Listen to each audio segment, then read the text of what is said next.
বিসমিল্লাহির রহমানির রহিম। প্রিয় নবম শ্রেণীর শিক্ষার্থী বন্ধুরা, আশা করি তোমরা ভালো আছো। 5.2 পর্ব 23 সমাধান করো এই অঙ্কগুলার আজকে 14 নম্বরের অঙ্ক। তোমাদেরকে বলবো এই অঙ্কটা দেখতে ছোট হইলেও অঙ্কটা কিন্তু একটু বড় হবে। এই জন্য তোমাদের বলবো পুরো ক্লাসটি একটু মনোযোগ সহকারে দেখার চেষ্টা করবা। 14 নম্বর আছে 3/2z + 1 + 4/5z - 1। আসলে এখানে জেডগুলো আমি ছোট হাতের জেড দেখাইছি, কারণ অঙ্কে তোমাদের বড় হাতের জেড আছে। কারণ যখনই আমি ডাইরেক্ট জেডটা দিচ্ছি, যেহেতু বোর্ডে লিখতে হচ্ছে, লেখার একটু তারতম্য হইতে পারে। 2z যখন এইভাবে লিখবো, অনেক সময় একটু মিস্টেকের কারণে এটা যদি 22 বোঝা যায়, তাহলে সেক্ষেত্রে সমস্যা হবে। এই জন্য আমি তোমাদের সুবিধার ক্ষেত্রে এটুকু একটু করতেছি যে এখানে চিহ্নটাকে একটু পরিবর্তন করে নিচ্ছি। বড় হাতের জেডটাকে ছোট হাতের জেড লিখছি। তোমরা একটু বড় হাতের জেডই লেখার চেষ্টা করবা, তাহলে কোনো সমস্যা হবে না ইনশাআল্লাহ। তাহলে সর্বপ্রথমে এই অঙ্কটা কি করব, আমরা এটাকে লসাগু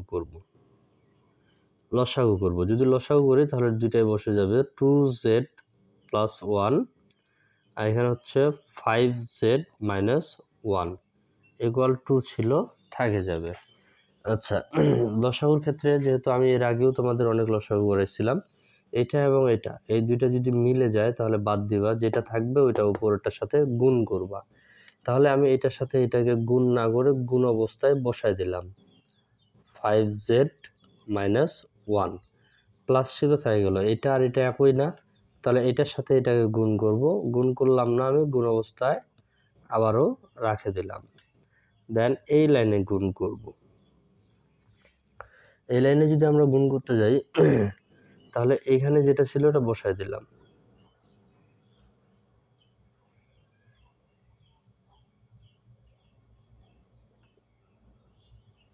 5z - একটু দেখতে খারাপ লাগছে, 5z - 1। আচ্ছা, এই যে এখানে গুণ অবস্থায় যে সংখ্যাগুলো ছিল, এই যে সংখ্যাগুলো গুণ অবস্থায় আছে, এগুলোকে আমরা গুণ করে দেওয়ার চেষ্টা করব। তাহলে এখানে 5z - 1, এই যে 5z - 1 আছে, এটার সাথে 3টা গুণ অবস্থায় আছে, আমরা গুণ করব।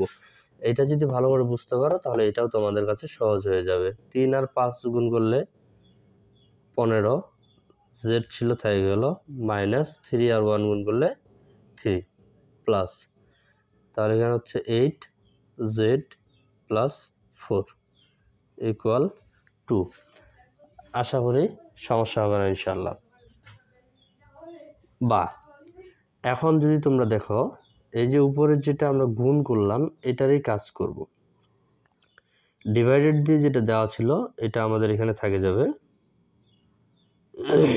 এখানে 5z - 1। এখন এখানে দেখো তো 15z + 8z, এটাকে আমরা যোগ করে দিতে পারি। তাহলে আমরা পাচ্ছি 23z, এখানে মাইনাস এখানে প্লাস, তাহলে প্লাস মাইনাসে -4 থেকে 3 বাদ দিলে আমরা পাবো 1। যেহেতু বড়টার সামনে প্লাস আছে, সেক্ষেত্রে আমরা এখানে প্লাস করব, = আমরা রাখিয়ে দিব। এখন এখানে যে কাজটা সেটা হলো যে এখানে বজ্র গুণন বলতে পারো বা আরো গুণন বলতে পারো, যে এইটার সাথে উপরটাকে গুণ করতে হবে এবং এইটার সাথে নিচে যেটা থাকবে ওইটাকে গুণ করতে হবে। এখন এখানে প্রশ্ন হচ্ছে যে এখানে সংখ্যা আছে একটা, এখানে তো নিচে কোনো কিছুই নেই। একক সংখ্যা থাকলে মাথায় রাখতে হবে সবসময়ের জন্য এটা উপরে, কোনো কিছুই যেহেতু নাই তাহলে নিচে মনে মনে আমাদের 1 ধরে নিতে হবে। কি ধরতে হবে? 1 ধরতে হবে। যদি 1 ধরতে হয় তাহলে এইটার সাথে 1 কে গুণ করব, এইটার সাথে আমরা 2 কে গুণ করব। ক্লিয়ার? তাহলে এটার সাথে যদি আমরা 2 কে গুণ করতে যাই তাহলে এটাকে আমরা আগে রাখে দিতে পারি। তাহলে এটাকে রাখে দিলাম, 2 × 2z + 1 5z - 1, এটার সাথে যদি এটাকে আমরা গুণ করি তাহলে এটা এখানে থেকে যাবে। ক্লিয়ার? কারণ এটা যদি আমরা 1 এর সাথে গুণ করি তাহলে আমরা কিন্তু এটাই পাবো, অন্য কোনো মান আমরা এখানে পাবো না। আমি এটা ক্লিয়ার করে উপরে লেখার চেষ্টা করবো একবারেই, কারণ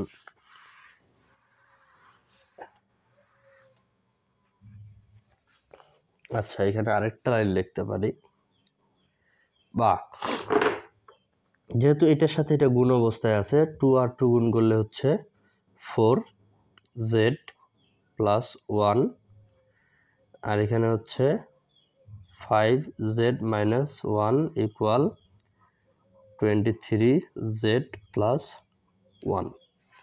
আচ্ছা, বা এখন এইটার সাথে আবার এইটাকে গুণ করতে হবে, এইটার সাথে আবার এইটাকে গুণ করতে হবে, অর্থাৎ এই দুইটার সাথেই গুণ করতে হবে। তাহলে 4z আর 5z মাথা রাখতে হবে, 4z আর 5z যদি আমি গুণ করি তাহলে আমরা পাচ্ছি 20z, অর্থাৎ 4 5 20। আবার এই 4 এর সাথে 1কে গুণ করতে হবে, তাহলে এখানে মাইনাস আছে, তাহলে -4z। ক্লিয়ার? অর্থাৎ এটাকে দিয়ে এই দুইটাকে গুণ করতে হবে, আবার এটাকে দিয়ে এই দুইটাকেই গুণ করতে হবে।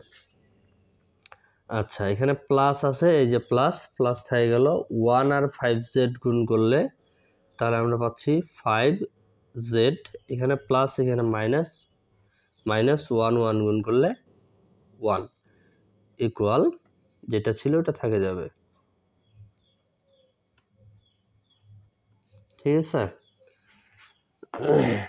আচ্ছা, বা এখন সমস্ত জেডগুলা এক পাশে নিতে পারি। সরি, একটু মিস্টেক হয়েছে গুণটাতেই, কারণ এই যে এটার সাথে আমরা এটাকে গুণ করছি না, এখানে জেড আর জেড আছে, যেহেতু জেড আর জেড আছে এখানে জেড স্কোয়ার হবে। হ্যাঁ, কারণ 4 আর 5 গুণ করছি আমরা পাইছি 20, জেড আর জেড গুণ করলে হবে জেড স্কোয়ার, ওটা ছাড়া পড়ছিল। আচ্ছা,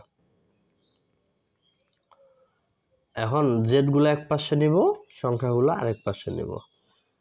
20z square minus 4z plus 5z minus 23z equal 1, এখানেও আছে 1, এর পাশে যায় প্লাস 1 হয়ে যাবে। ক্লিয়ার? একটু যদি ভালো করে দেখো,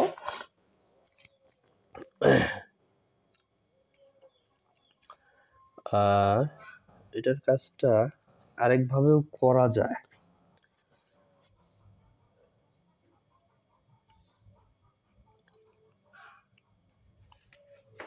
কেন যে মিস্টেক হচ্ছে অঙ্কগুলো আজকে, এখানে আরেকটু মিস্টেক হয়েছে রে। 2 আর 2 গুণ করলে হচ্ছে 4z ছিল থেকে গেল, 2 আর 1 গুণ করলে এখানে হবে 2। একটু ভুলের জন্য অনেক ঝামেলা। এখন এটাকে আবারও গুণ করতে হবে, আমি একটু এটাকে মিশাই দিলাম, একটু মিস্টেক হয়ে গেছে।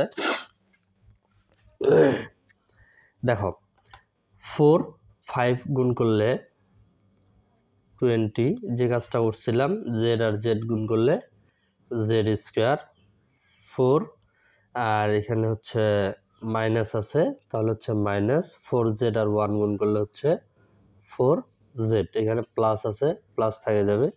2 আর 5z গুণ করলে হচ্ছে 10z, 2 আর 1 গুণ করলে হচ্ছে 2 ইকুয়াল 23z প্লাস 1। একটু মিস্টেকের জন্য বা আচ্ছা, 20z square minus 4z plus 10z minus 2 minus 23z minus 1 equal 0। সমস্ত সংখ্যাগুলো এক পাশে করে নিলাম, জিরোটা আরেক পাশে রেখে দিলাম। এখন এগুলোকে যোগ বিয়োগ করব। বা আচ্ছা, 20z স্কোয়ার ছিল, এটা থেকে যাবে। এখন যতগুলো জেড আছে সবগুলোকে আমরা যোগ বিয়োগ করব। এখানে আছে -4z, এখানে আছে -23z, তাহলে এই মাইনাস আর মাইনাসকে যোগ করি আগে। তাহলে এখানে আছে -23z, এখানে আছে -4z, তাহলে মাইনাস মাইনাস আমাদের কি হয়? প্লাস হয়। তাহলে আমরা পাচ্ছি 29z, বড়টার সামনে যেহেতু মাইনাস আছে সেক্ষেত্রে বসাবো মাইনাস। এখানে আবার কি আছে? এই দুইটাকে আমরা যোগ করলাম, এখানে আছে আবার প্লাস জেড, তাহলে এখানে যদি আমরা প্লাস 10z বসাই তাহলে এখানে প্লাস মাইনাস যদি করি আমরা, তাহলে আমরা কত পাচ্ছি? 19z, বড়টার সামনে যেহেতু মাইনাস আছে সেক্ষেত্রে মাইনাস, তাহলে এখানে আমরা পাচ্ছি 19z। এখন যে সংখ্যাগুলো আছে আমরা সংখ্যাগুলো হিসাব করব। সংখ্যাগুলো যদি হিসাব করি, এখানে আছে -2, এখানে আছে -1, তাহলে আমরা পাচ্ছি কত? -3 = 0। তাহলে সমস্তটার হিসাব করে আমাদের কত আসলো? 20z² 20z² -19z -3। এখানে তো 19 আসার কথা না, এসবটা কি ভুল গেল? আবারও ভাবা যায় এত ভুল কেমনে হয়? 19 কেন আসবে? এটা তো বেখাপ্পা হিসাব। এখানে 4z 10z 23z 4z 23 কি ছিল এর আগেরটাতে? আচ্ছা, অঙ্কটা কি তুলতে ভুল হয়েছে শুরুতেই, যার কারণে এত উল্টাপাল্টা হিসাব আসতেছে। z² 4z 10z -2। না, অঙ্ক তো আমাদের এখান থেকে যেটা পাচ্ছি এটা তো ঠিকই আছে, কেন এত মিস্টেক হচ্ছে আজকে?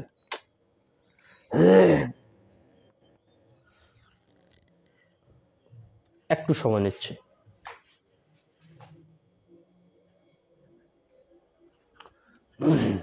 আচ্ছা, আমাদের এই হিসাবটাই একটু ভুল হয়েছিল। এখানে আমাদের 27, তাহলে এখানে হচ্ছে আমাদের 17, কারণ এখানে 29 লিখে ফেলছিলাম ভুল করে, যার কারণে এখানে আমাদের মিস্টেকটা। এখানে হচ্ছে 27। আসলে একটা অঙ্ক একবার যদি কোনো ঝামেলা হয়, এই ঝামেলাটা কাটে ওঠাটা খুবই মুশকিল। প্রত্যেকটা লাইন বাই লাইন আবারও চেক করতে হয়, খুবই সমস্যা। এই জন্য একবারই চেষ্টা করবা ভালোভাবে ক্লিয়ার করার। তো এখন এখানে যে সংখ্যাটা আসে, এই যে শেষের যে সংখ্যাটা, এটাকে আমরা মিডল টার্ম করব। তবে শেষের সংখ্যাটা দেখার আগে সামনের সংখ্যাটা দেখতে হবে। তাহলে এখানে আছে 20, এখানে আছে 3। এই 20 এবং 3 এটাকে যদি আমরা গুণ করি তাহলে আমরা পাচ্ছি কত? 60। কত পাবো? 60। এই 60কে আমাদের মিডল টার্ম করে ভাঙাইতে হবে, যোগ বিয়োগ করে এটাকে মিলাইতে হবে। তাহলে z² -20z + 3z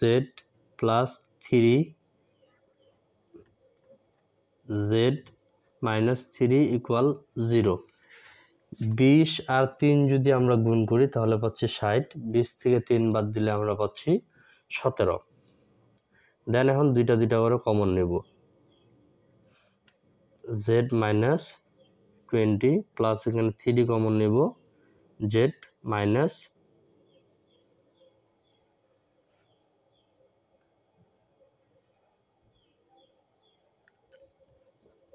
মাথাটা গেছে আজকে। 20 কমন নিয়ে নিছি, শুধু এখানে বসবে z।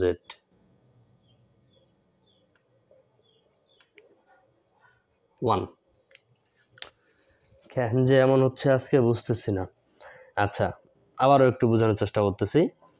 20 ছিল, নিলাম, z দুইটা ছিল, একটা z কমন নিলাম, কারণ 20 দুই জায়গায় থাকার কারণে একটা 20 কমন নিছি। z এখানে দুইটা, এখানে একটা, তার একটা কমন নিছি। তাহলে 20z যখন আমি কমন নিয়ে নিব, তাহলে z এখানে দুইটা ছিল, একটা কমন নিচ্ছি, একটা থেকে যাবে, মাইনাস থেকে গেল।